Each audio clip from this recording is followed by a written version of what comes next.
बिस्मिल्लाहिर्रहमानिर्रहीम। अस्सलाम वालेकुम दोस्तों आज हम आपके लिए वीडियो लेके आए हैं कि ओगोज़ खान कौन था। जैसे कि आप आजकल तुर्किश ड्रामों में इस नाम को बार बार आप सुनते हैं, ड्रिलिस उस्मान में भी और ड्रिलिस अर्तुगरुल में भी आपने बार बार सुना होगा। दोस्तों आज हम आपको इस वीडियो में बताएंगे कि मंगोल जो ओगोज़ खान का नाम इतने एहतराम के साथ क्यों लेते हैं और क्या वजह है कि उनकी इनके साथ इतनी मोहब्बत। कारा खान के यहाँ एक बेटे की पैदाइश हुई जिसका नाम ओगोज़ खान रखा गया। ये बच्चा पैदा होने से पहले ही अपनी वालदा के ख्वाब में आने लगा था। जब ओगोज़ खान की पैदाइश का वक्त करीब आया, वो अपनी वालदा के ख्वाब में आया और कहा, मैं उस वक्त तक पैदा नहीं होऊंगा जब तक तुम दीन इस्लाम कबूल नहीं करती। उसकी माँ ये ख्वाब 3 रातों तक मुसलसल देखती रही। आखिरकार उसने मज़हब इस्लाम कबूल कर लिया, लेकिन ये बात हर एक से छुपा के रखी क्योंकि ओगोज़ खान का वालिद कारा खान दीन इस्लाम के दुश्मनों में से एक था। जो भी उसके कबीले में से दीन इस्लाम कबूल करता तो वो उसे सज़ाए मौत दे देता। जैसे ही कारा खान की बीवी ने अपना मज़हब तब्दील किया, उसी दिन ओगोज़ खान पैदा हुआ। तुर्क इसी वजह से ओगोज़ खान की वालदा को अपनी ग्रैंड मदर का दर्जा देते हैं कि उसने हिम्मत और बहादुरी के साथ दीन इस्लाम कबूल किया था। ओगोज़ खान ने पैदा होने के बाद सिर्फ एक दिन अपनी माँ का दूध पिया था और एक ही दिन में बातें करने लगा था। उसने घोड़ी का दूध और गोश्त खाने की फरमाइश की थी। 40 दिन के बाद ये अपनी टांगों पर चलने फिरने लगा था।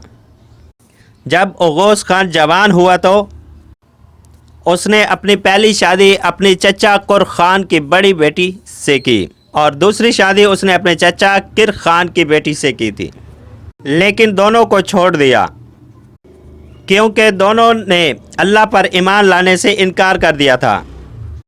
ओगोज़ खान ने अपनी तीसरी शादी अपने चचा और खान की बेटी से की थी। ये तीसरी बीवी उसके लिए वफादार साबित हुई। जब ओगोज़ खान ने अपनी तीसरी बीवी से इस्लाम के बारे में सवाल किया, उसने बेहतरीन और वफादारी वाला जवाब दिया कि मेरा रास्ता वही है जो आपका है।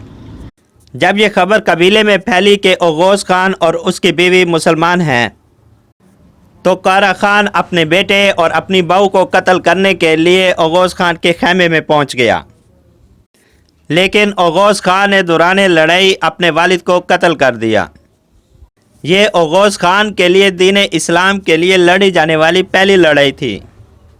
ओगोज़ खान के अपनी तीसरी बीवी से 3 बच्चे पैदा हुए थे, गंदीस खान, आई खान, यल्दीस खान। ओगोज़ खान ने चौथी शादी भी की थी। ना ही उसका नाम मालूम हो सका है, ना ही उसके वालिद का नाम कि वो किसकी बेटी थी। ओगोज़ खान की चौथी बीवी से भी 3 बेटे पैदा हुए थे, गोक खान, देग खान, देनीस खान। ओगोज़ खान ने अभी तक अपने सिपाहियों का कोई लश्कर नहीं बनाया था, लेकिन जब एक दफ़ा उसने एक बहुत बड़े असदे को कत्ल किया जो कबीले के इंसान और मवेशी खा जाता था, तो उसे ये मौका भी मिल गया। ओगोज़ खान ने असदे को कत्ल करने के बाद कबीले के तमाम सरदारों का एक जिरगा बुलाया। जिरगे में उसने कहा कि हमें अपने कबीले की हिफाजत के लिए एक फ़ौज तश्कील देनी चाहिए।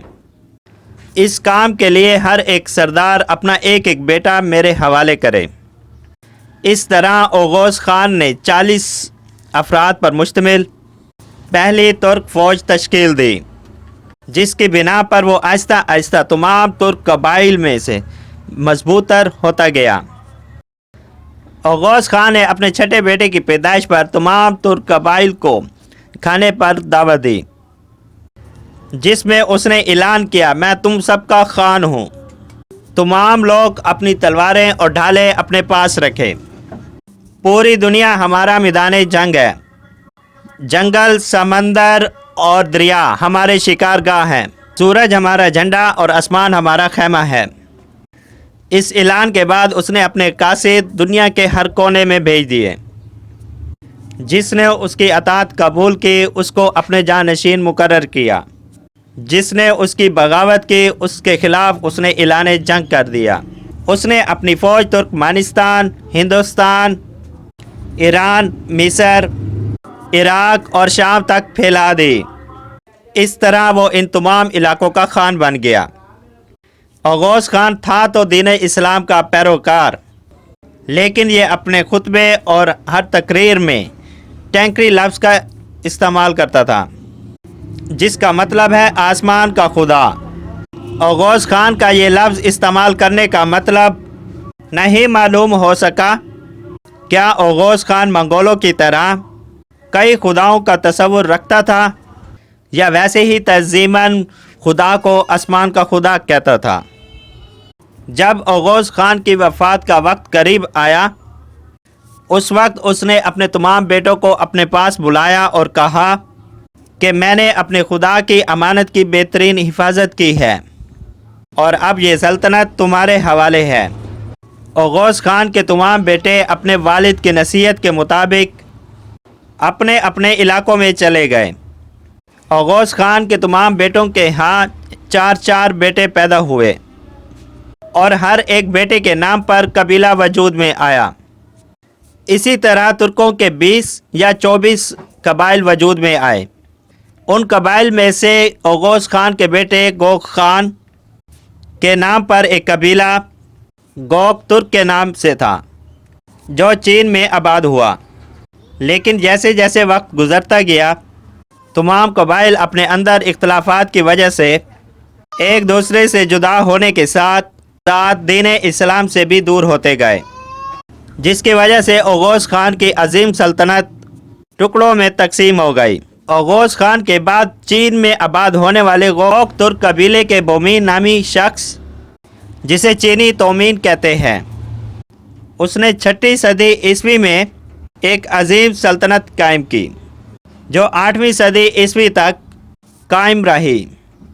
اس کا ایک بھائی تھا جسے ترکی استامی اور چینی شکمی کے نام سے یاد کرتے ہیں، لیکن علامہ ابو جعفر محمد بن جریل نے اپنی تاریخی کتاب تبری میں اس کا نام سنجیو کا خان لکھا ہے۔ اس نے اپنے بھائی دومین سے علیحدہ مغربی علاقوں میں اپنی خود مختار حکومت بنائی، لیکن وقت گزرنے کے ساتھ ساتھ اپنے اندر اختلافات کی وجہ سے ان کی حکومتیں بھی ختم ہو گئی۔ رشید الدین ہندامی کے مطابق ترکوں میں اسلام نبی کریم صلی اللہ علیہ وآلہ وسلم کے ظاہری حیات مبارکہ میں کے وقت آ گیا تھا، جب اوغوز سردار ایناصری یعقوبی خان دیتک ترک نے نبی کریم صلی اللہ علیہ وآلہ وسلم کے پاس اپنا سفیر بنا کر بھیجا کو دیتے ترک نے نبی کریم صلی اللہ علیہ وآلہ وسلم سے متاثر ہو کر اسلام قبول کر لیا اور واپس آ کر اپنے قبیلے کو بھی اسلام کی دعوت دی۔ لیکن اس وقت ترکوں میں صرف چند لوگ مسلمان ہوئے تھے۔ 13ویں صدی عیسوی کی ابتدا میں خارزمی بادشاہ ایران، خراسان، شام اور عراق میں کئی علاقوں پر قابض ہو چکے تھے۔ ان کا منصوبہ ایشیا کے تمام اسلامی سلطنتوں کو فتح کرنا تھا، لیکن چنگیز خان کے خونی لشکر نے خوارزم شاہی سلطنت کو تباہ کر کے ان کے تمام منصوبے خاک میں ملا دیے۔ اس سلطنت کی تباہی کے بعد ترک قبائل جنوب کی طرف ہجرت کر گئے۔ ان میں سے کچھ ایران اور شام چلے گئے اور کچھ قبائل ایشیائی کوچک میں سلجوکیوں سے آ ملے۔ سلجوک سلطنت میں پناہ لینے والے قبائل میں سے ایک قبیلے کا نام قائی قبیلہ تھا، جس کا سردار سلیمان شاہ تھا۔ سلیمان شاہ کا بیٹا ارطغرل اور ارطغرل کا بیٹا سلطنت عثمانیہ کا بانی غازی عثمان ہے۔ دوستو، اس کے بعد ہم اور بھی معلوماتی ویڈیو آپ کو دکھاتے رہیں گے۔ اس کو دیکھنے کے لیے آپ ہمارے چینل کو سبسکرائب کریں اور ساتھ بیل کے بٹن کو بھی ضرور دبائیں، تاکہ اس کے بعد کوئی بھی ویڈیو ہم لے کے آئیں وہ سب سے پہلے آپ تک پہنچے اور آپ اسے فوری دیکھیں۔ دوستو آپ سے گزارش ہے کہ آپ میری ویڈیو کو فیس بک، ٹویٹر، واٹس ایپ پہ شیئر کریں تاکہ دوسرے بھی اس معلوماتی ویڈیو سے فائدہ اٹھا سکیں. Thanks for watching. اللہ حافظ. Please subscribe my channel. Thanks for watching my video.